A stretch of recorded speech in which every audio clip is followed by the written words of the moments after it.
કેમ છો મિત્રો? સ્વાગત છે તમારું ફરીથી એક નવા વિડીયોમાં. તો આજના વિડીયોમાં આપણે જાણીશું કે ઓપરેટર એટલે શું, ઓપરેટરનો યુઝ કઈ રીતે થાય, ઓપરેટરના પ્રકાર કેટલા છે, તેમજ ઓપરેટર વિશે આપણે ઘણું બધું જાણીશું. તો શરૂ કરીએ આપણે. તો ચાલો કોમ્પ્યુટર સ્ક્રીનમાં જઈએ અને શરૂ કરીએ. ઓપરેટર એટલે શું? તો સૌપ્રથમ તો આપણે એક ફાઇલ બનાવી લઈશું operator.c નામથી. તો 03_operator.c. તો શરૂ કરીએ. ઓપરેટર એટલે શું? તો કે ઓપરેટર એક સિમ્બોલ છે જેનો ઉપયોગ આપણે ઓપરેશનને પરફોર્મ કરવા માટે કરીએ છીએ. ઓપરેશનને પરફોર્મ કરવા માટે મતલબ કે આપણે પ્લસ કરવું હોય, માઇનસ કરવું હોય કોઈ પણ સંખ્યાનો, ત્યારે આપણે જે સિમ્બોલનો યુઝ કરીએ છીએ ને એને આપણે ઓપરેટર તરીકે ઓળખીએ છીએ. એટલે એને ઓપરેટર કહેવાય છે. તો એવા કેટલા પ્રકારના ઓપરેટર આવે છે આપણે જાણીએ કે કેટલા કેટલા પ્રકારના ઓપરેટર આવે છે. તો સૌપ્રથમ તો પહેલો ઓપરેટર જોઈએ તો કે એરિથમેટિક ઓપરેટર.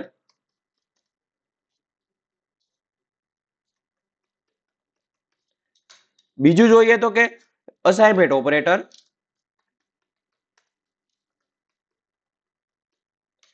થર્ડ જોઈએ તો રિલેશનલ ઓપરેટર.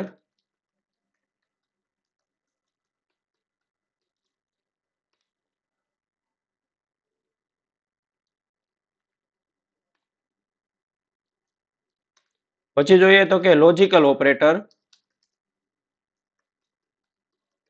આગળ જોઈએ તો લાસ્ટ જોઈએ તો bitwise operator.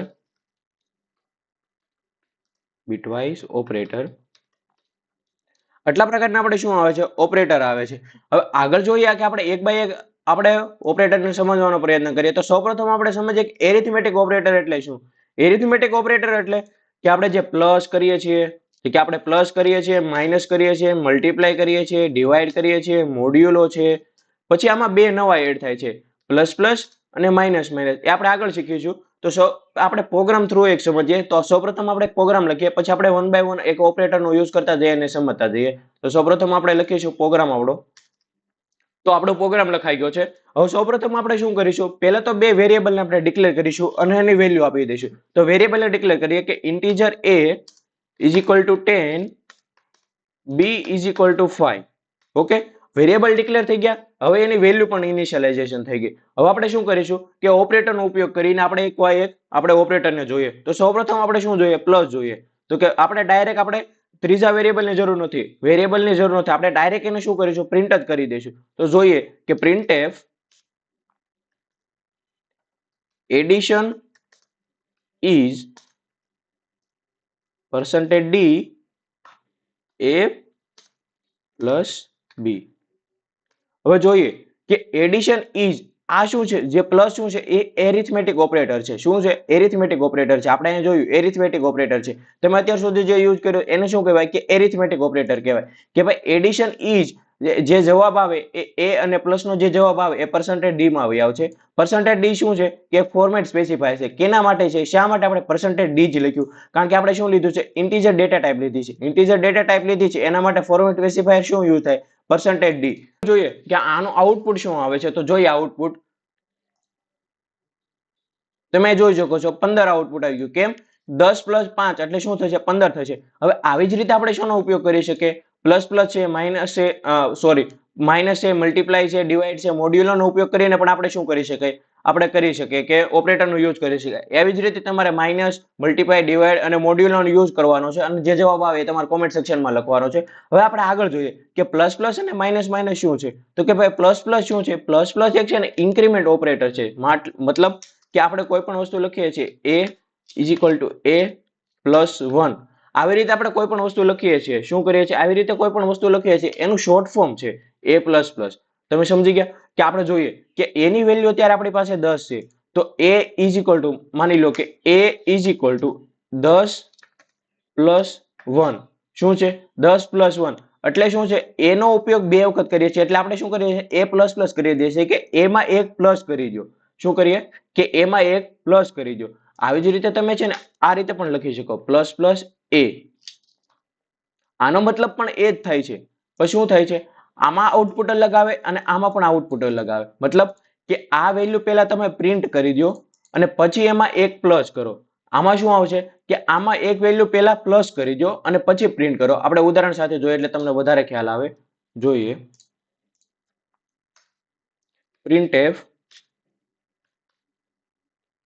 a plus plus is % d a plus plus. હવે આનો આઉટપુટ શું આવશે? 10 જ આવશે. કેમ 10 આવશે? કારણ કે એને આપણે પહેલા પ્રિન્ટ કરાવવાનો છે અને પછી એને શું કરવાનું છે? પ્લસ કરવાનો છે. તો આપણે આગળ જોઈએ. આનો આઉટપુટ જોઈએ આપણે. એક મિનિટ આને કોમેન્ટ કરી દે એટલે તમને વધારે ખ્યાલ આવે. તમે જોઈ શકો છો કે 10 આઉટપુટ આવ્યું. હવે આપણે નવી લાઈનમાં જ્યારે પ્રિન્ટ કરીશું ને એને, ત્યારે એનો આઉટપુટ શું આવશે? 11 આવશે. કેમ? હું તમને કહું.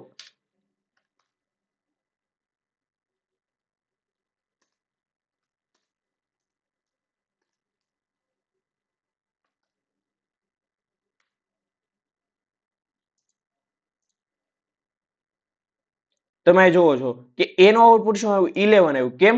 કેમ કે આપણે જ્યારે પહેલી લાઈનમાં a પ્લસ પ્લસ લખ્યું ને ત્યારે એમાં શું થઈ ગયું હતું? એકનું ઇન્ક્રીમેન્ટ થઈ ગયું હતું. એટલે 10 પ્લસ 1 નું ઇન્ક્રીમેન્ટ થઈ ગયું હતું. જ્યારે આપણે એને નવી વખત પ્રિન્ટ કર્યો ને ત્યારે એનો આઉટપુટ શું આવ્યું? 1 પ્લસ થઈને આવ્યું. એટલે શું આવ્યું? 11 આવ્યું. શું આવ્યું? 11 આવ્યું. એટલે આ રીતે એક વખત તમે પાછળ પ્લસ પ્લસ કરો છો ત્યારે શું થાય છે કે એની વેલ્યુ પહેલા પ્રિન્ટ થઈ જાય છે અને પછી એને શું કરે છે કે એને ઇન્ક્રીમેન્ટ કરે છે. હવે આપણે આગળ રીતે જોઈએ કે શું કરીએ કે આપણે આને એક વખત આ રીતે કરીએ કે printf plus plus a is a sorry a plus plus a જોઈએ. હવે આનો આઉટપુટ શું આવશે? 11 આવશે. કેમ 11 આવશે? કેમ કે પહેલા જે વેલ્યુ છે એમાં શું કરી દેશે? 1 પ્લસ કરી દેશે એટલે 11 થઈ જશે અને પછી શું કરશે કે એને પ્રિન્ટ કરશે. શું કરશે? એને પ્રિન્ટ કરશે. જોઈએ આગળ. અત્યારે આપણે જોઈએ છે કે 11 આઉટપુટ આવ્યું છે. કેમ આવ્યું? કારણ કે પહેલા શું કર્યું? એને 1 નો ઇન્ક્રીમેન્ટ કરી દીધો. પછી શું કર્યું? એને પ્રિન્ટ કર્યો છે. એવી જ રીતે તમે માઇનસ માઇનસ નો પણ ઉપયોગ કરી શકો. માઇનસ માઇનસ નો ઉપયોગ કરીને તમે યુઝ કરી શકો છો. એવી જ રીતે તમે માઇનસ નો ઉપયોગ કરો. જેમ કે આપણે કરીએ અહીંયા a is equal to a minus 1. આમાં શું થતું હતું? પ્લસ 1 થતું હતું. અત્યારે શું થાય છે? Minus minus. એવી જ રીતે તમે શું યુઝ કરી શકો? માઇનસ માઇનસ એનો પણ ઉપયોગ કરી શકો. આપણે જેવી જ રીતે પ્લસનો ઉપયોગ કર્યો ને એ જ રીતે માઇનસનો ઉપયોગ થાય છે. મેં પ્લસનો તમને શીખવાડી દીધો. હવે તમે માઇનસનો યુઝ કરજો અને જે આઉટપુટ આવે એ તમે કમેન્ટ સેક્શનમાં લખજો. તો આજના વિડીયો માટે આટલું જ. આવી જ રીતે ગુજરાતી ભાષામાં પ્રોગ્રામ શીખવા માટે અમારી ચેનલને સબસ્ક્રાઇબ કરો, લાઇક કરો અને શેર કરો. Thank you.